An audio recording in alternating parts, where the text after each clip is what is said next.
వి gold trusted gold buyers తాకట్టులో ఉన్న బంగారాన్ని విడిపించి ఈ రోజు ఉన్న మార్కెట్ ధరకే కొనబడును. మరిన్ని వివరాలకు సంప్రదించండి 7710 నలుగురు కుమార్తెలు ఒక కుమారుడు ఉంటారు. అయితే ఈమె పెద్ద కుమార్తె పేరు రామలక్ష్మమ్మ. ఈమెకి ఒక కుమార్తె ఉంది. అమ్మాయి పేరు అశ్విని.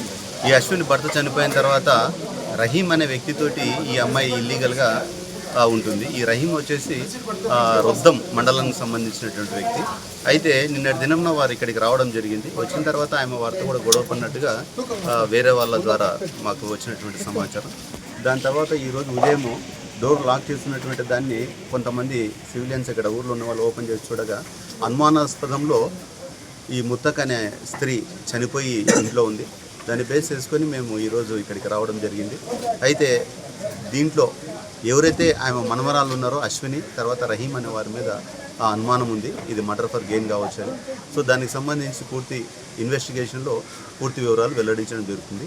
దీనిపైన పుట్టపర్తి జిల్లా ఎస్పీ అయినటువంటి రత్నమేరం గారి యొక్క ఆధ్వర్యంలో తర్వాత పెనుగొండ డిఎస్పీ గారి యొక్క పర్యవేక్షణలో ఈ కేసుని క్షుణ్ణంగా పరిశీలించి త్వరితగతిన దీన్ని పూర్తి చేస్తాము. ఒక తులం విలువ చేసేటువంటి గోల్డ్ ఉన్నదని వారి కుమారుడు చెప్పడం జరిగింది. ఇది ఆ గోల్డ్ కోసమే జరిగినటువంటి హత్యగా మేము కూడా భావిస్తున్నాం. అది మర్డర్ ఫర్ గెయిన్గా కూడా కేసు రిజిస్టర్ చేసి దీని మీద దర్యాప్తు చేస్తాం.